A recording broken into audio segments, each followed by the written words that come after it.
Ahead on Hometown this morning, a busy weekend for St. Joseph fire crews. Right now, battling a massive building fire at 8th Street and Mitchell Avenue. This is live video. And another late-night fire over the weekend burned through a building owned by a Trails West vendor while she was at the festival. Good morning from KQTV St. Joseph. You're watching KQ2's Hometown This Morning. Good morning. Today is Monday, August 24th, 2015. I'm Bob Cervera. And I'm meteorologist Mike So Graciano. much going on over the weekend. We've got those fires to report, including the live one that's going on right now. And we have video from Mitch McCoy here coming up in just a bit. Other fires, we've had death from traffic accidents. But there was good news over the weekend, too. Trails West, the weather was just yesterday was tremendous. Yesterday was beautiful. Friday we had a few clouds that moved in over the nighttime hours. Saturday a few sprinkles, but it could have been a lot worse Saturday night. We dodged the big-time storms that were expected to move in. They went on the Kansas side up and through portions of Iowa. There was a little bit of some rain during the Charlie Daniels band that was playing there, but other than that, it was great. Yeah. Now, outside right now, it's calm. It's cool this morning. Temperatures in the 40s. Outside under mostly clear skies. And as we show you the temperatures, it's 48 degrees right now. Our dew point's at 48. Humidity is at 100%. So our winds are very light out of the south-southwest at 3 miles an hour. And the barometer is steady at 30.16 inches. Mound City, 44 degrees. 47 in Rockport, 49 in Maryville, 48 in Bethany, 47 in Maysville, and 48 degrees right now in Cameron. So again, 40s to be found throughout the area. Not much going on so far as precipitation-wise here in the Midwest, and we'll continue to keep those clear skies for the day. Heading out, we'll have some sunshine as we go through the afternoon hours. Temperatures will start to warm back up into the mid-70s. Now we do have some rain, maybe even a few thunderstorms back in the forecast. Talk more about that all coming up in just a few minutes. Bob? Okay, thanks, Mike. We begin this busy half hour with that massive fire at a downtown St. Joseph building. Crews have closed down 8th Street between Mitchell and Sacramento while they battle the fire. Our own Mitch McCoy is live at the scene. We head to him now for the latest on what crews are doing to contain the fire. Mitch. Good morning, Bob. The fire is mostly contained to just this, whatever is left of the old Schreiber Mill building. This is on 8th Street between Mitchell and Sacramento, and I'm sure as the sun starts to come up, people are starting to see smoke still billowing into the area. You probably heard some pops. You see embers flying now into the air. That could be a number of things. Firefighters are not putting water on this fire because it may actually make matters worse. There are chemicals inside this area, so putting water on it would make the situation worse. Drew, if you can pan over, as the sun started to rise, and I'm sure if Mike looks on some of his tower cams, you can see a haze in the sky. There's a haze in the distance. We can see it over Mitchell Park Plaza, down here over on Mitchell near 8th Street, near South 11th Street, that area, that haze. Now, this wasn't the only situation that firefighters were responding to. They were busy because they also responded to another possible structure fire right up the street, but it was just a false alarm. There's some concerned citizens that saw reflections of the fire and could smell smoke and turned in fire structure fires for other locations. Back out here live, Bob, just to give you an idea of what was happening earlier this morning. Flames were shooting up to 70 feet. Temperatures reached 1,500 degrees. And as the fire department continues to be out here, the fire investigator will be out here later this afternoon, and they are going to investigate this as a suspicious fire. But as people head out the door, what you need to know, 8th Street is closed between Mitchell and Sacramento until further notice. Reporting live in St. Joseph, Mitch McCoy, KQ2 News. Mitch, a quick question. It looks like that fire is beginning to die down a bit. Do you see the same thing? We do, and if there's any way to roll some of Devin's video from earlier this morning, we saw some of those flames that were 70 feet in the air, but you can see that what's burning right now is it's also dying down in the process, but you still see smoke billowing into the air, but the flames have diminished quite a bit because flames earlier this morning were up to 70 feet high, not nearly what's happening right now. KQ2's Mitch McCoy, thanks very much for that live report. It's been a busy weekend for area fire crews. The first one I'll tell you about happened yesterday morning at a Savannah home near the downtown area. Crews were called to the West Chestnut Street near 10th Street area. A man inside the home suffered serious injuries. He was life-flighted to the hospital where he's recovering. Inspectors say the fire was confined to the inside of the home where it caused extensive damage. The Missouri State Fire Marshal is investigating what caused the fire. Firefighters were also called to a home on Donovan Avenue near 24th Street at about 3:30 yesterday afternoon. They arrived to black smoke. Firefighters say 5 adults and a child escaped without injury. The fire sparked because of an electrical malfunction. The people affected are getting help from the American Red Cross. The owner of a snow cone business found out Friday night at Trails West the building she used to store all of her equipment went up in flames. KQ2's Mitch McCoy is back again with this report. Controlled chaos on Masseny Street Friday night.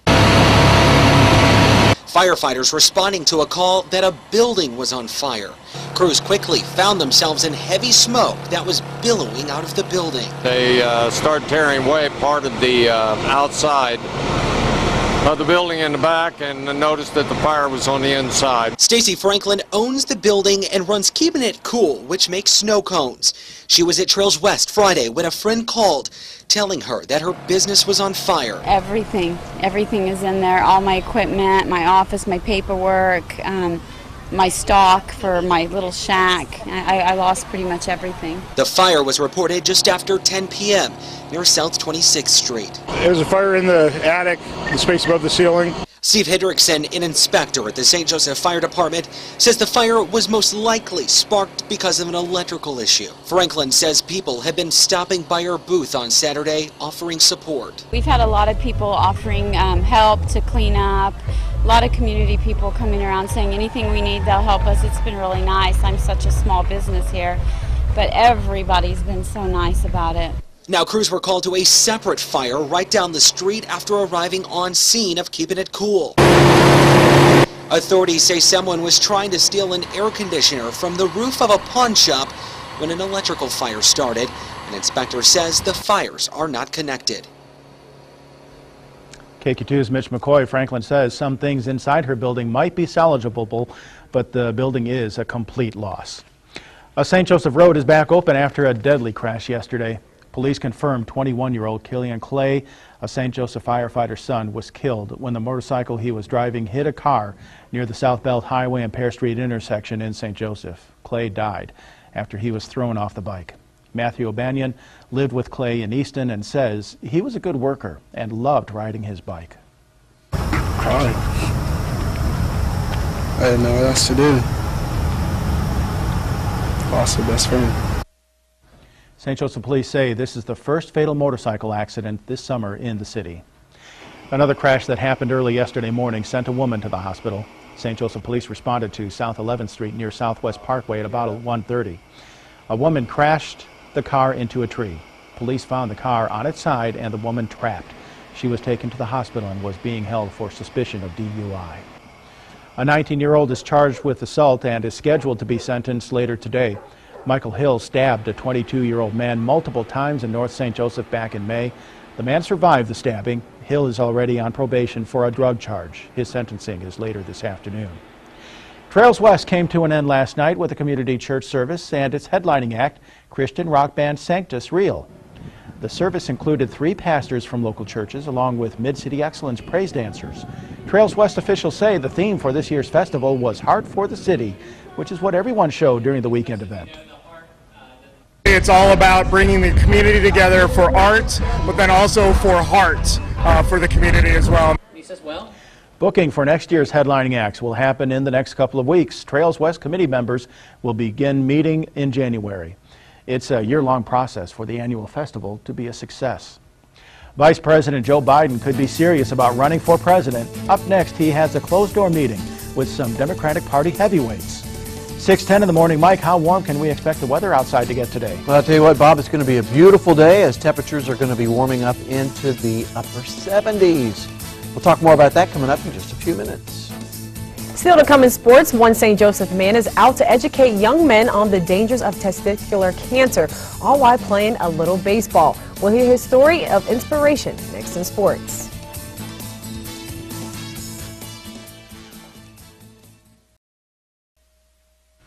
Kayaker off the Florida coast became caught in stormy weather last weekend and got the whole thing on video. You can see lightning flash behind him while he tried to outrun the pounding rain. Here's Ashley Yore with a look at the close call. Getting struck. And I said to myself, you know, I don't want to go out like this. Eric Walasek is launching his kayak, putting his paddle back in the water after this happened this past Saturday. Every time the lightning struck, I paddled faster. You could see I jumped. And every time the lightning struck, I wanted to get back as quick as I could. All captured on his GoPro. Eric says a storm snuck up on him quickly during a fishing trip with a friend in Arapika. Suddenly, a 12 or 13-minute kayak trip seemed never-ending. Being in the middle of that with bolts striking all over, you know, in front of me, to the side of me, behind me, and I was just lucky that it wasn't on me. Lucky indeed. Eric and his friend made it to a house at the end of the channel. And you can see the look on my face, you know, that I was just relieved to be out of it and in shock that I actually went through it. Now with calmed nerves, Eric hopes his close call will be a warning to other boaters. If you think it's time to go in, go in. Don't just sit and wait and see where it goes. You got to be safe, because I was lucky.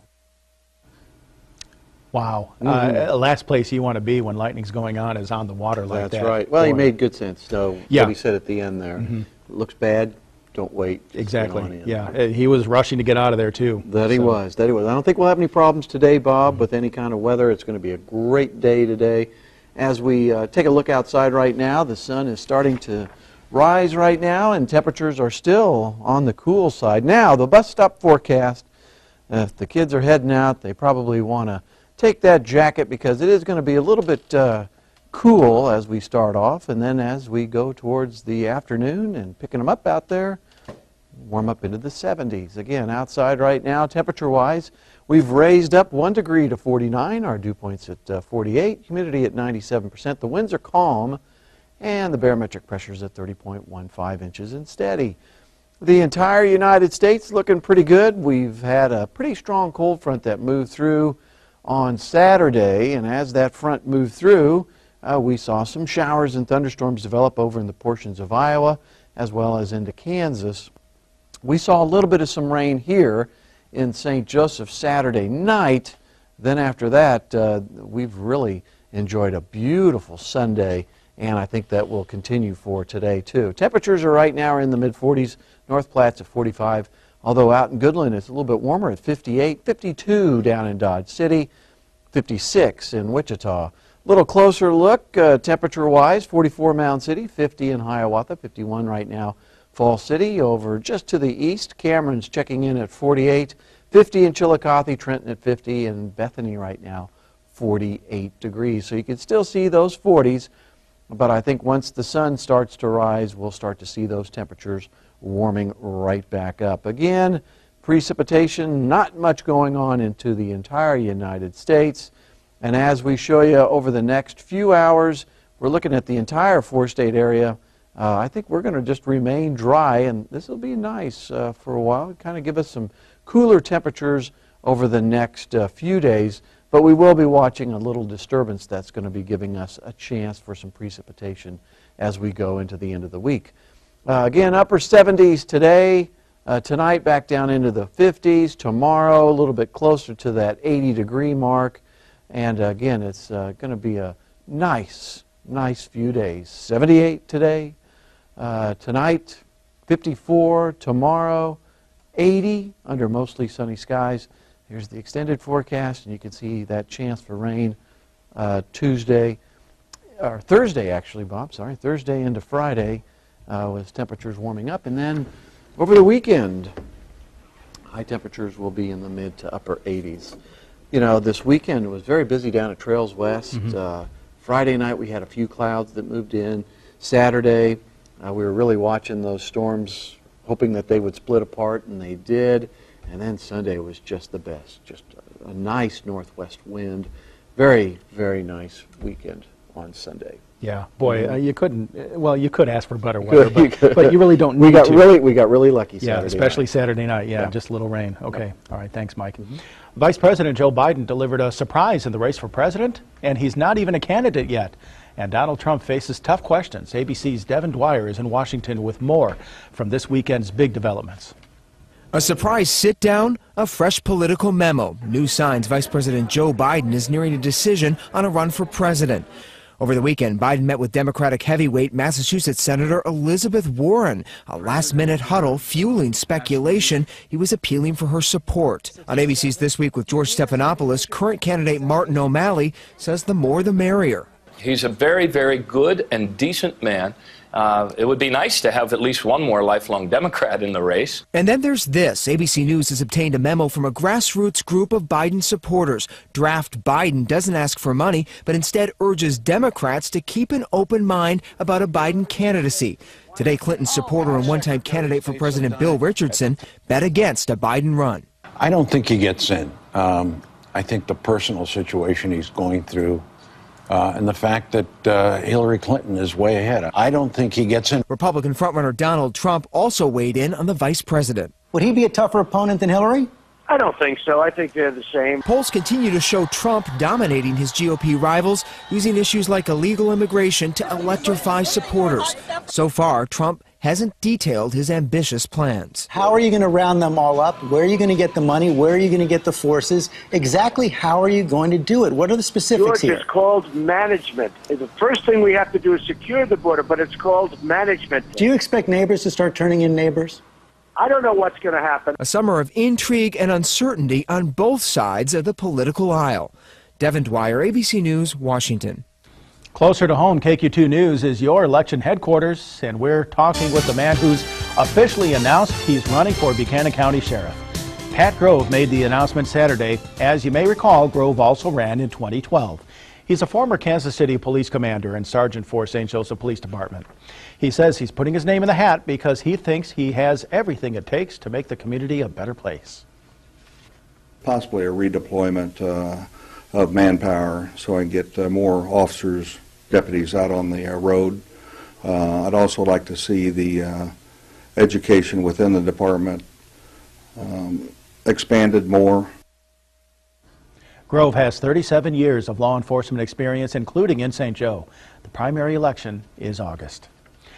St. Joseph man is out to educate local kids about the dangers of testicular cancer after surviving the disease himself. Here's KQ2's Ashley Holder with a look at how he's using sports to spread his message. Morning. It was an emotional return to Arrowhead Stadium Friday night for Chiefs safety Eric Berry. And while the Chiefs pulled out their second preseason win against the Seahawks, Berry's return was the real victory. Eric Berry was diagnosed with Hodgkin's lymphoma last December. He announced earlier this summer he's cancer-free, and it's been a battle making his way back to the field. But despite the odds, Berry returned for the first day of training camp and has appeared in both preseason games. Berry only saw 21 snaps in Friday's game, according to Arrowhead Pride, but that's 8 more snaps than the first preseason game. Berry says this return to Arrowhead was extra special and something like a pep talk. I mean, all those emotions and things that come along with the game, you get it through just riding through that parking lot. And you have to be a Kansas City Chief to understand how that feels. Like I said, everyone's grilling out, having a good time. The kids are out there with jerseys on, throwing the football. But every time you come through, it's like they know when the players come and they stop and they wave. And, you know, they just give so many words of encouragement on the way to the stadium. It's almost like a pre-pep game talk, you know. So just seeing those guys out there, it does a lot for me emotionally. The Chiefs will have their third preseason game hosting the Tennessee Titans at 7 p.m. on Friday. Well, one St. Joseph native is looking to educate and spread awareness to young men about the dangers of testicular cancer. Will Carter played baseball for Central High School and 1 year at Missouri Western before finding out he had testicular cancer. Now Carter is looking to inform young men about the early detection of the disease. He partnered with Mosaic Life Care for the first Willpower baseball camp at Phil Welch Stadium. The camp focused on pitching, hitting, and defensive and offensive skills while learning about testicular cancer. Carter says he was a little rusty with his skills, but he enjoyed being back on the field again.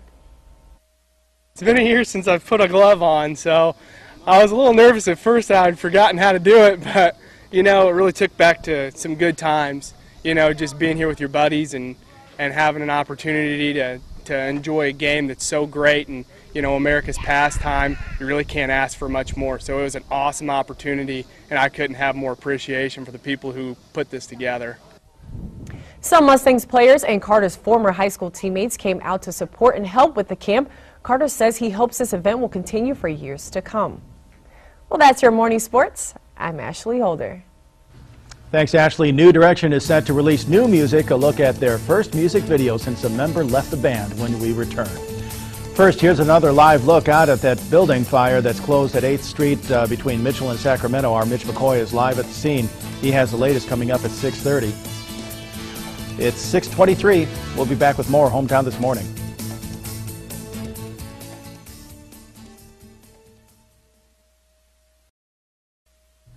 Well, here's a live look outside right now. The sun is starting to rise. It's going to be a beautiful day as temperatures are going to warm up into the 70s. Outside right now it is 48. The winds are calm.